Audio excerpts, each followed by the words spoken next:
You can ignore Jesus.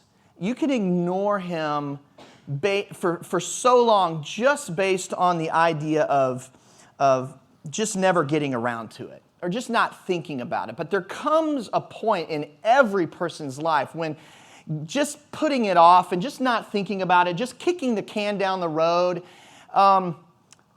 is no longer just a valid excuse. You literally have to make some serious decisions about your future and your future life, especially as you get older. As you get older, you start to understand mortality. You start to understand that if this life is all there is, then I better live it for me. I better do it for myself. I better take care of number one. And there comes a moment when there's a deciding factor. As I'm looking across this sea of people, I'm thinking to myself, who here has a problem with him? Who here is defiantly said, I don't want you? And why? Why would they do that? Why would they make that choice for someone who gave their life for them? It's an interesting thought. And so as we come to this place in our text, you're going to see that the majority of the people that Jesus is around here in Jerusalem have rejected him. We're going to see, too, that it's a very similar situation to where I feel like we are in our world. I think we're very much post-Christian. I think we're on the moving quickly down the backside of what used to be a very Christian society and now is very much a darker, less than the Judeo standards of Christianity are not even really culturally adhered to anymore. There's some, they like to borrow, our culture likes to borrow a little bit from Christianity until it gets in the way of what they want, and then we've readopted some new things. And so I think as we look at this text, we're talking about a majority of people who in their life believe that they have a problem with Jesus, or they've tried to find other ways besides Jesus to ultimately mitigate their problem of the human condition. How do we fix this brokenness and this thing called death? How do we transcend it? Because if you look at the demographics of the world, you're going to see that only about 25 to 28% of the world, maybe even less than that, would even claim Jesus. So the vast majority of the population of the world would say, I have a problem with Jesus. Booker T. Washington, early 20th century black politician who really stood out in helping during the Jim Crow era of politics in the South. He really stood out, and he said something that is so true that oftentimes I think in this situation we need to internalize ourselves, because if we just go along with the mass majority, if we just jump in line with what everybody else is doing, if we put on our t-shirt and put on our badges and we just say, I want to do what the majority is doing, as opposed to really looking at the truth, we could be walking down a path that's to destruction. He said this, he said, a lie doesn't become truth, wrong doesn't become right, evil doesn't become good just because it's accepted by the majority. And what we find ourselves here with Jesus is that Jesus is in the temple. This is a text that's responding to the festival of the tabernacles, the feast of booths. He's done miracles. He's said, I am the bread of life. Now he's saying, I am the light of the world. He's used the metaphors of the feasts, the light, the water, the booths. He's come in and he said, this is representative of me. I'm the one that's come from heaven. I'm the rock in the desert that gives water. I'm the manna that God sent to you to give you life. I'm the light of the world. He's saying these things, and he's done everything right to expose who he is and what he's come to do. And yet at every turn, they have a problem with him, to the point where they're trying to kill him. And so as we get into this, we have to begin to ask ourselves that question. Why would anybody truly, when they stop and examine their heart and their life, have a problem with Jesus? And what you find is that they don't have a problem with Jesus. They actually have a problem with themselves. in relation to Jesus. And we'll get to that more in a second. Look at chapter 8. If you have your Bibles, of the book of John, chapter 8. Let's start with verse 12. And we ended with this last time, but I want to talk about it again. In verse 12 it says, again, Jesus spoke to them saying, I am the light of the world. Whoever follows me will not walk in darkness, but will have the light of life. And so the Pharisees said to him, you are bearing witness about yourself. Your testimony is not true. So let's stop for just a second right here. Jesus makes the second of what we know as to be 7 I am statements where he literally addresses them from the position of God. He says, I am the bread of life.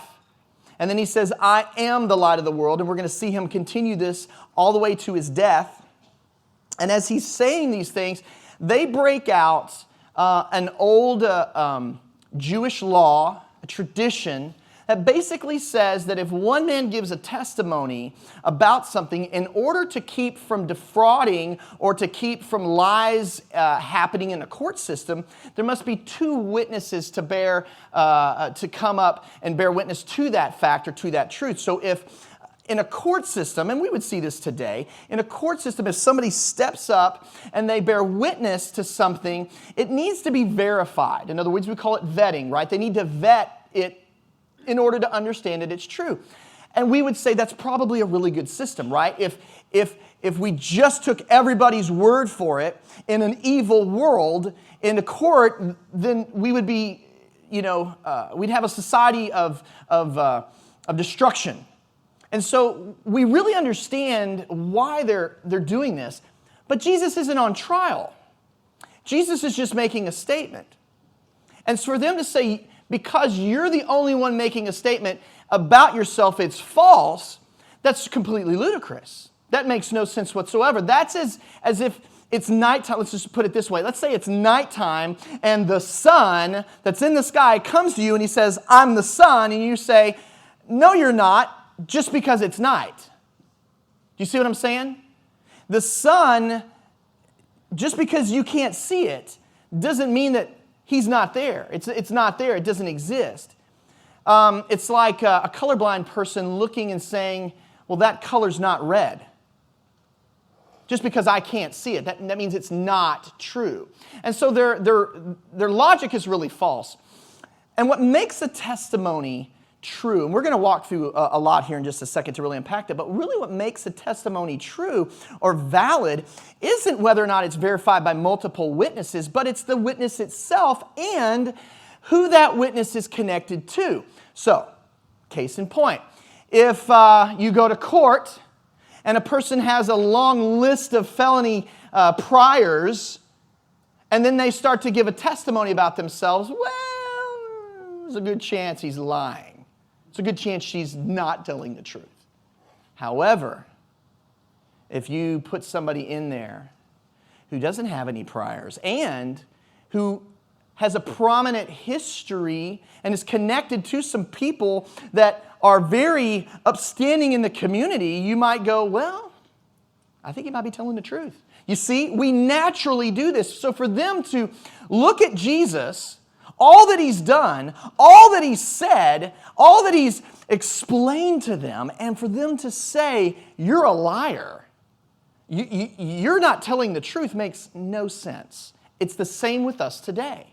If any man who looks at Jesus and just simply says, that can't be, that's not true, without understanding the person, the character of Jesus, where he came from, where he went, what he did, all those things, it makes no sense. And you know what? We actually really do live in a world of what I like to call nonsense. There's a lot of nonsense happening right now. So we're going to look at this as to how do people come to have a problem with Jesus and how can we fix that? That's what we're going to look at today.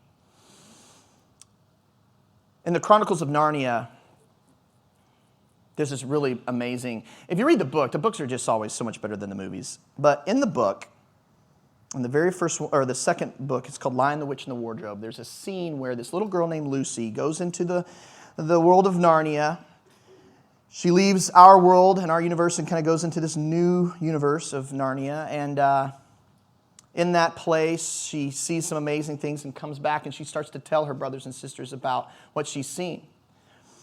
And her older brother, he went into Narnia as well, and he's a liar. He's kind of a jerk.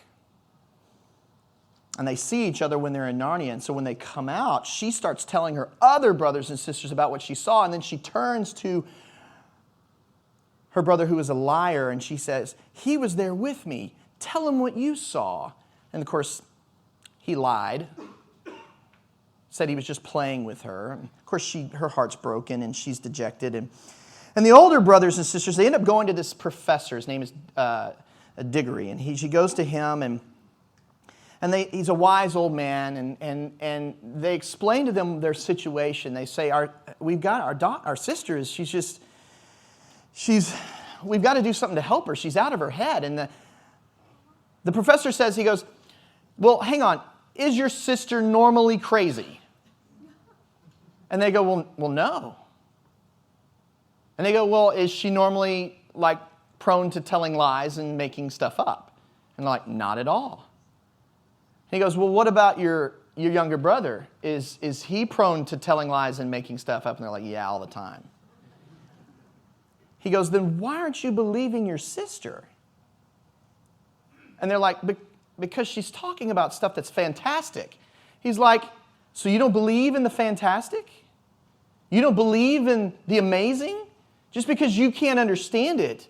You've got a person here of great character. You've got a person here whose mind has always been sound, and now you're choosing to go against that. He says, that makes no sense. That's not logical. He said, I would encourage you to believe your sister and just see what happens. And I think that's where we find Jesus. He's standing before a crowd of people who just can't see it. And it doesn't mean that it's not true. And he's going to explain to them why. So we're going to ask that question. Why do people have a problem with Jesus? And the first thing you're going to see is they have a problem with Jesus because they can't see the proof. We're all looking for some form of proof right off the bat. This is what we're going to see with Jesus. They're all looking for the one thing that's going to show me that you are exactly who you say you are, Jesus. And we've seen this before. People want Jesus to show up. They want an angel to show up. They want some kind of miracle to happen to prove that he is who he says he is. Look at this text starting in verse 14. Jesus answered them. Remember, they just said, your testimony is not true. And Jesus says, even if I bear witness about myself, my testimony is true. He's pushing back on their nonsense. And he says, for I know where I came from and where I am going. But you do not know where I come from or where I'm going. See, Jesus invokes the logic here. I have seen it. I have been there. I know where I came from. I know where I'm going. So when I make these statements, it is true because I am the one. However, you don't know. You haven't seen what I've seen. So therefore, you reject it just because you don't have your proof, right? That's what they're saying. And so what I wanted to do here is I want us to go, okay, where do we get our proof? Where is the proof of Jesus? And so it's not going to be in your screen. I'm just going to roll through a few things. You want to write them down, that's great. Here's where we get our proof of Jesus. First of all, we go back to the Old Testament and we start with the prophets. We get our proof of Jesus in the prophets. We get our proof of Jesus in the miracles. Not only the miracles that Jesus did, but the miracles that the Old Testament we see in those prophets that they did. We get our proof of Jesus in the eyewitnesses. We have so many eyewitness accounts of not only his miracles that he did, but his resurrection from the dead and ascension. We have eyewitnesses who saw it, and not just one, not just two, but a ton, a bunch, over 500. Now, in the church age, we get our proof of Jesus by the Spirit. And this is really hard for the world to see because it's like a pair of glasses. And I wish I had my glasses on this morning. I don't, but it's like a pair of glasses that you don't know how bad your sight is until you put on glasses and then you see the truth, right? You see what's real. The Spirit often is like that. And you can try to explain Jesus away to as many people as you can to try to convince them of the truth. But until they walk by faith and step out and trust, well, they're never going to have the glasses on to see what the Spirit is doing. And so we find our proof, which is amazing, that He would even do this for us by the Spirit that He gives to us and puts in us, confirming, right? And then lastly, I think we see our proof of Jesus through the history of God working in His people and post-Christ working in His church and leading and guiding and ministering through His people. And so there's proof of Christ all around. And so unfortunately, Jesus is saying, you can imagine right here, Jesus could have, think about this. He's performed, the Bible accounts for 45 plus different miracles that Jesus did during His time of ministry on the earth. He could have just done something right there. He could have just manufactured a bird. I don't know, just made that up. Bird. Could have done that. So why doesn't He? Well, He doesn't because proof does not foster faith. It does the opposite. When you see something, you don't have faith. And if you'll go back in the Old Testament, you'll see that that's the foundation of a relationship with God is faith. It's the foundations by which He moves. He doesn't want robots. He doesn't want men and women who are just walking out of fear. He wants those who love Him, who believe in Him, trust in Him. That's faith. And so not only does the world need proof that they don't get, the world can't comprehend God. There's a physical comprehension. Think about it. When you think about God yourself, there's a lot of questions that you probably have, correct?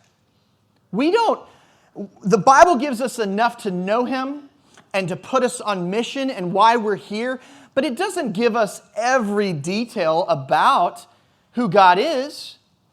Just more than any anatomy book will tell you everything there is to know about the human body. It would take volumes, right? Imagine how many volumes it would take to comprehend and understand the person of God. Yet we have enough to know Him. We have enough to understand and follow and trust in Him. But they can't comprehend God. They're running, these Jews right now, during this time, they're in the temple court, they're running on this Old Testament misunderstanding, a tradition and distractions that they've created that put them in a place where they can't understand what God is trying to do anymore, let alone God standing right in front of them. Look at this text in verse 15. They say, Jesus says, "You judge according to the flesh. I judge no one." In other words, Jesus is saying, I haven't come right now to bring judgment. The Jews knew that the Messiah was going to come and judge the world and reestablish the nation of Israel. That is the Old Testament. They also know that the Messiah is going to come and save Israel. And what they did was they had several different versions. They thought, well, it could be one man who's going to come and rule and come and save. They also have several different rabbis that taught that there was the potential for a Messiah to come and rule and a Messiah to come and save. And so Jesus is saying, I'm not here to do the judgment part yet. I'm not here to do the judgment part. You judge according to the flesh. I'm not here to do any of that. In verse 16, he says, "Yet, even if I do judge, my judgment is true. For it is not I alone who judge, but I and the Father who sent me." See, Jesus is once again connecting Himself with the Godhead. They don't understand the Godhead. They don't understand the workings of the Father, the Son, and the Holy Spirit together, one God, three persons. They don't get that, even though the Old Testament explains it, lays it out, shows it to us. They understand very clearly that God is Spirit. They understand very clearly that God is the Father as well. They understand very clearly that the Old Testament speaks of the physical appearance or the theophany of God, the Son. The Old Testament writers called him the angel of the Lord. We talked about that a couple of weeks ago. So they understand this, but they can't comprehend it, as we often can't. Notice what he says. He says, in your law it is written that the testimony of two people is true. Who did he just say his testimony comes from? It's me and the Father, right? I judge based on myself and him. I am the one who bears witness about myself, and the Father who sent me bears witness of me. They said to him, therefore, where is your Father? And Jesus answered, you neither know me nor my Father. If you knew me, you would know my Father. And these words he spoke in the treasury as he taught in the temple. But no one arrested him because his hour had not come yet. See, the way I think is best for us to understand what Jesus is trying to do here is Jesus is trying to say, the reason you have a problem with me is because you have a problem with me claiming to be connected to the Father. Our understanding, or specifically the Jewish understanding of the Father or God, was that there is one God. We don't have a problem with that. Jesus doesn't have a problem with that. As a matter of fact, in every statement, he claims himself one with the Father. He doesn't ever claim himself the Father, and then there's this other God over here. Oh, Jesus, it's me. He never does that. There's always in connection with the Father and the Spirit. And so one of the aspects here that I think is such a rich issue that needs to be taken is that when we do not pursue truth, I'm going to say it this way, when we don't pursue truth, but we only pursue our ideas of truth, then we build for ourselves traditions that turn us away from God as opposed to turning us to God.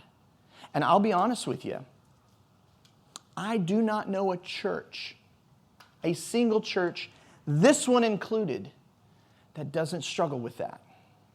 You know why? Because we want it to make sense. We want it to make sense, and so we have systems. I have systems, and we put God in our systems to understanding. We put God in our systems of interpretation and hermeneutics and His Word, and we take those systems and we try to make the best sense out of it we can. And there just comes moments where you just got to go, am I looking to find the truth? Or am I just trying to hold to my tradition? Because if I let go of this, then it breaks up everything that I've built my world on. And I think that was the struggle of the Jews, and I think it's the struggle of every church member. We all want to be right. We all want to worship God in the right way. We all want to know God in the right way. But we build ourselves, our traditions and ceremonies and the way we worship and the way we learn. And a lot of it is strictly for us to feel good about ourselves, and it has nothing to do with the holiness of God, the purposes of God. Can I tell you, I'm just a little step over here on a side note. I've been working with so many families here lately where the husbands and wives are just at odds with one another. And whenever that happens, what you find is these families are breaking apart, what you find is there's usually an offender and an offended, right? That's kind of how it always is. It's the nature of man. And in that, there's always people who want to rush to one side or the other around them to make them feel good, right? When pain is caused, everybody runs to kind of help and make them feel good. And oftentimes, as I'm watching this happen in people's lives, I'm noticing that most people aren't in it for God. No one is asking, what does God want? We're almost always asking, oh, how can I make you feel better? Or how can I give you some information or tell you almost even what you want to hear so that, to alleviate your pain. We all want to be empathetic. We all want to sympathize. But nobody's looking for the truth. Nobody's asking, what does God want here? Let's do what He wants, because in Him, there's healing. In Him, there's the ultimate joy of of his peace and rest in our marriages, in our lives. And so what I find is oftentimes we want what we want, and we will sacrifice comprehending God. We'll sacrifice walking and moving towards truth because we would rather just feel good right now in the moment as opposed to letting God wash us with the water of His Word, right? And His truth. So what we find here is a lot of people don't have a problem with Jesus because they can't comprehend how Jesus is God and how this works out. The Bible says in John 14:8, when Jesus was talking to His disciples, even the disciples had difficulty with this concept. Philip says this in verse 8 of chapter 14. He says, Lord, show us the Father, and it's enough for us. Is He not just saying the exact same thing that the Pharisees are saying right here? Show us the Father. If you're one with the Father, show it to us. Jesus kind of rebukes him. He says, Philip, have I been with you so long and you still don't know me? Show us the Father. Don't you know me? Whoever has seen me has seen the Father. So they're struggling with their comprehension of God. Thirdly, they're struggling with the fact that they can't get past the physical. I'll be honest, I think this is really a huge issue for us today. We get caught up in our wisdom. We get caught up in our traditions. We get caught up in our distractions of what we want in life and the plans that we make for ourselves. And when it comes to God breaking up the monopoly of our plans, so to speak, of Him coming in there and hatcheting up our distractions, the things that have pulled us from Him, we have a problem with that. When He's trying to work on our heart, we have a problem with that. You know, it's interesting, and I've said this before, me and Jolene over the last several years have adopted a new way of parenting our children. It's called friendship parenting. I'm just kidding. No. We're just all best friends. We all just hang out. It's great. Nux, Quinn.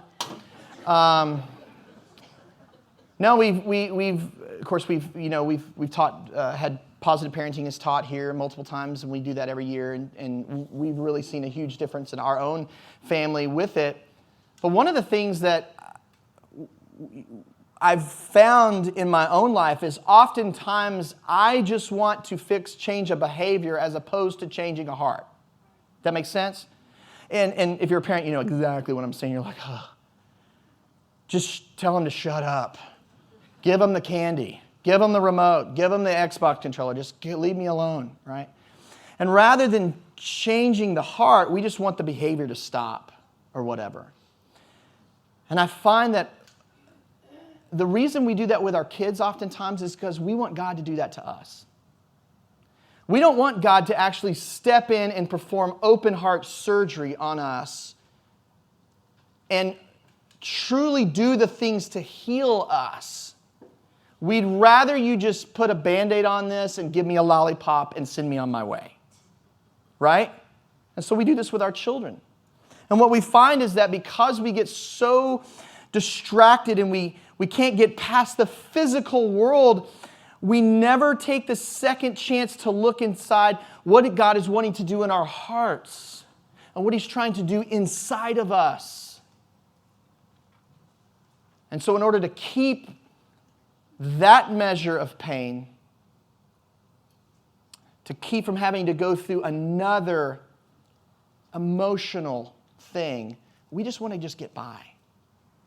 Look at what Jesus says here in verse 21. He says, I am going away. You will seek me and you will die in your sin.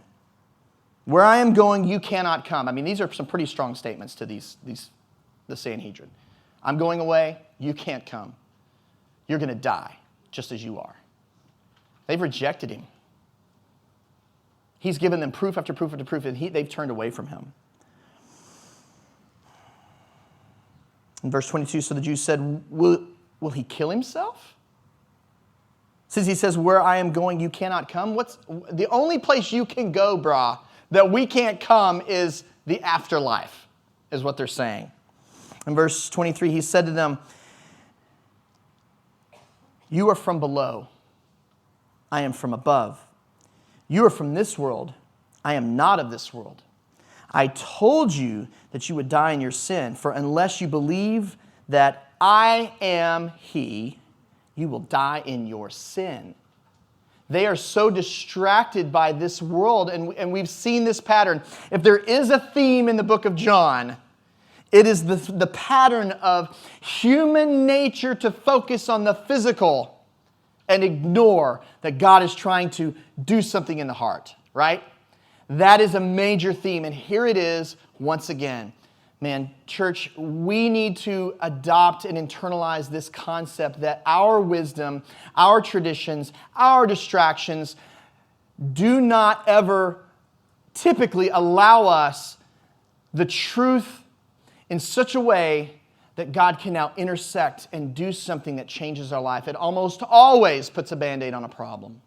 It almost always just placates us enough to move it down the road to where we're distracted by something else. When God is truly trying to come into your life right now, wherever you are, in any of your situations, in all of our situations, and heal it, and fix it, and give you not only life eternal, but your present life abundant. That's what He wants to do. The Bible says in 1 Corinthians 2, verse 14, it says, the natural man does not accept the things of the Spirit. And that's, we would say that's true. That's an easy one. God's over here trying to do something, and the natural man just can't get it. The man who's stuck in this right here world and only this world just can't see beyond that God could be doing anything else but trying to get me a new car, but trying to get me a better bank account, trying to get me a bigger house.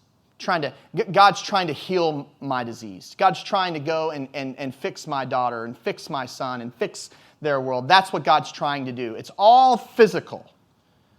God can't be doing anything to sanctify us, to grow us, to make us conformed more into the image of Jesus Christ. He can't be doing that. He's got to be healed. He's got to heal all my problems and fix my problems and make it perfect now on this earth. If that's the case, why do we need heaven? Why do we need an afterlife? If God's just going to do it all for you now, He's going to make your heaven here. Why do we need that? Why do we need this? We need this to sanctify us, make us more conformed to the image of Jesus Christ, to make us more like Him, so that when we get there, we know Him, we recognize Him, we understand Him, and we spend eternity with somebody that we're not trying to get to know, because here, He's proven Himself. He's proven Himself. Let's keep going. The next thing you see in verse 25 is that most people struggle with the message. They don't understand what's being said. What's He trying to do? Look in verse 25. So they said to Him, "Who are you?" I love that statement. It's almost like an irony. Like He's just been at them, showing them, teaching them miracles. And they turn to Him like, "Who are you?" And Jesus said to them, "Just what I've been telling you from the beginning." We're 2.5 years into this, fellas. I've been saying this from the beginning. Nothing has changed. My words haven't changed. My stories haven't changed. My miracles haven't changed. My connection to the Father hasn't changed. My connection to the Old Testament prophets hasn't changed. Who am I? It's the same message I've been telling you from the beginning. I have much to say about you and much to judge. But He who sent me is true, and I declare to the world what I have heard from Him. They did not understand. And I love that statement.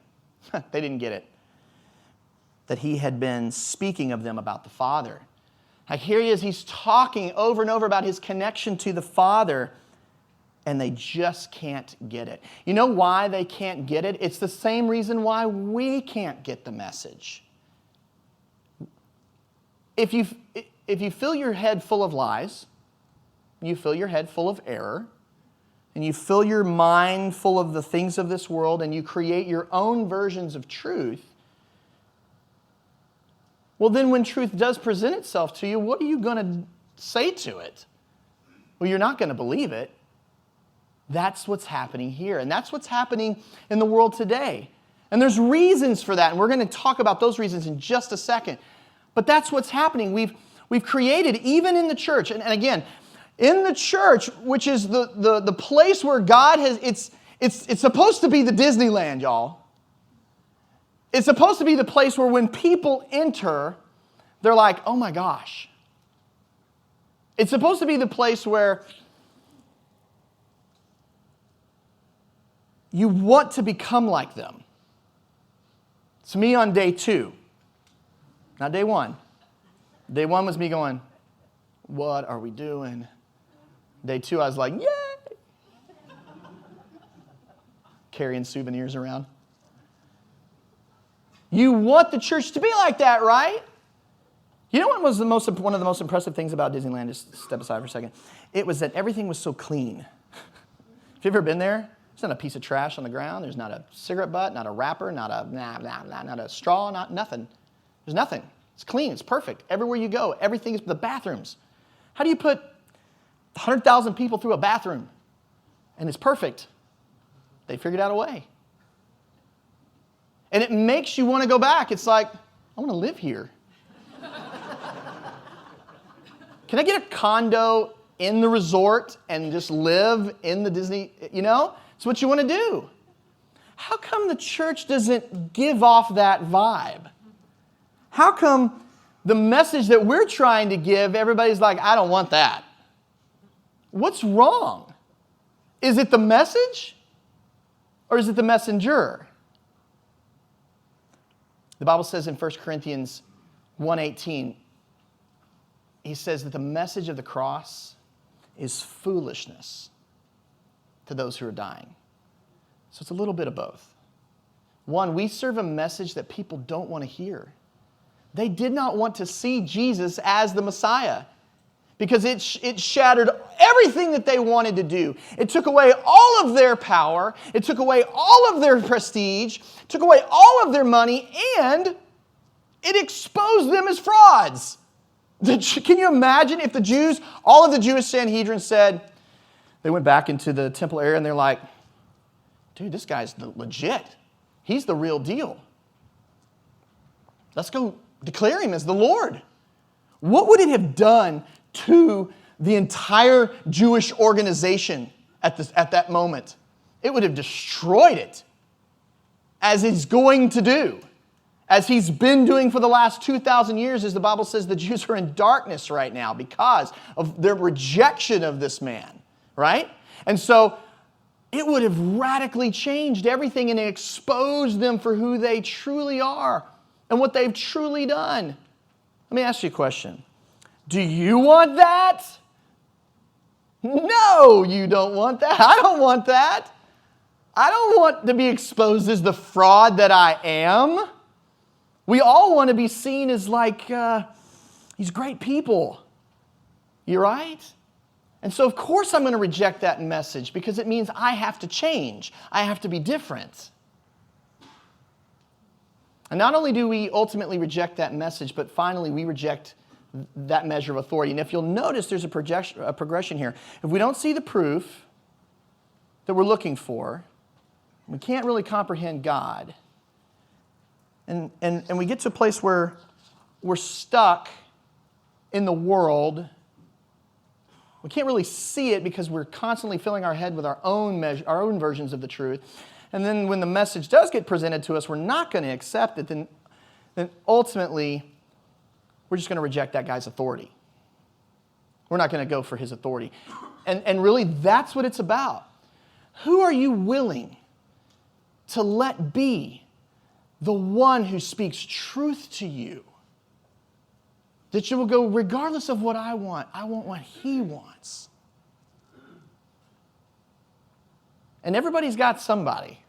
Everybody's got something that we're willing to do that for, right? We've all got it. Is it Jesus? Look what happens here. Verse 24, it says, so Jesus said to them, when you've lifted up the Son of Man, then you will know that I am he, and that I do nothing on my own authority. Now, what he's speaking of here is his crucifixion. He's speaking of, in just about a little over 6 months, you guys are going to lift me up. Just like the serpent in the desert, the bronze serpent on a pole. You're going to hang me on a tree. The thing the cross of death, you're going to put me on it. And when you do that, you're going to get it. You're going to see what you've done. How does he do that? Well, one, he raises from the dead. He ascends into heaven. He tears the veil in the temple. He changes the world through this band of lowly disciples. And they have nothing but they have to accept it or just completely run the other way.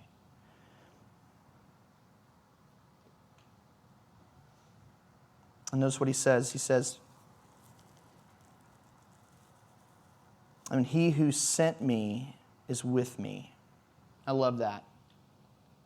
We have to understand that when we accept Christ, we're not just accepting a man's idea or just a man. We're accepting God himself.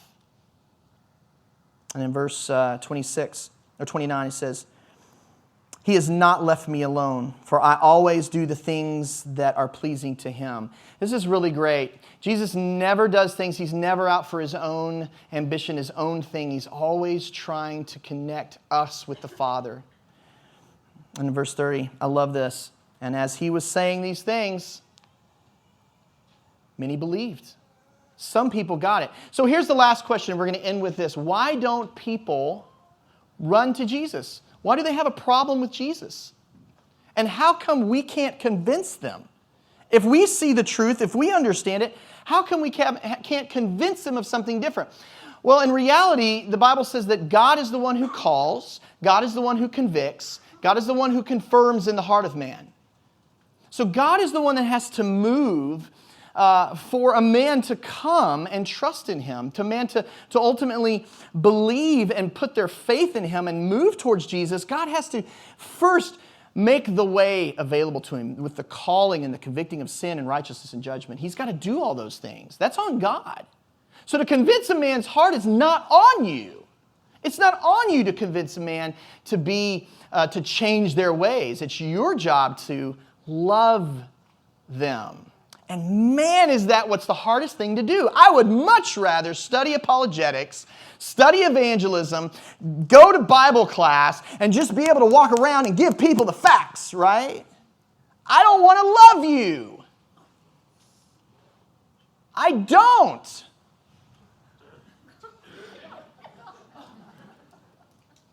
You don't want to love me. The reason is because when you love someone, that means that you've got to get close to them. And they've got to get close to you. And what happens when that happens? Well, then you got to see my warts. And I got to see your ugliness. You're going to get to know my struggles. And I'm going to get to know yours. And I'm going to have to say something. And you're going to have to say something to me. Who wants that? And that's the difference. The church has chosen an easy way. We're just going to learn some apologetics. We're just going to have some Bible studies, and we're going to be good. Go be a good person. But we don't want to love. Jesus said this, a new command I give you. That you would love one another even as I have loved you, that you also will love one another. By this all men will know that you're my disciples if you love one another.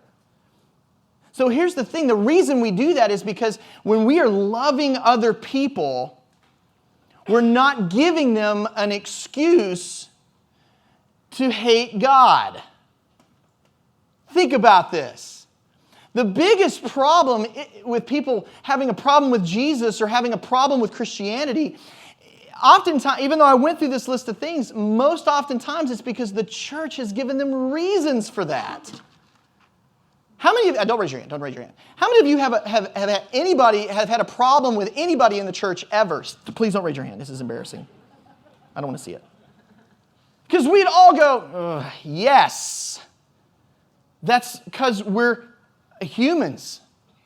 And when you get next to each other, somebody's going to say something that ticks you off. Somebody's going to do something that upsets you.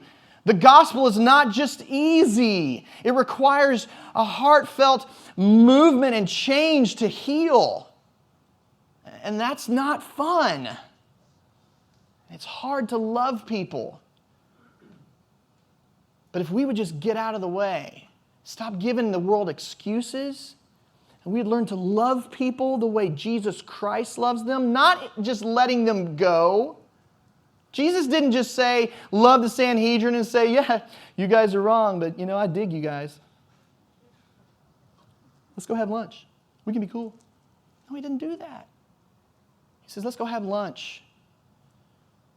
And I'm going to let this woman of sin come and weep on my feet so that you and I can have a difficult conversation about who she is and who I am and what's going on in your heart. Francis Chan put it this way. I'm going to end with this. He said this: we need to stop giving people excuses not to believe in God. That's our job.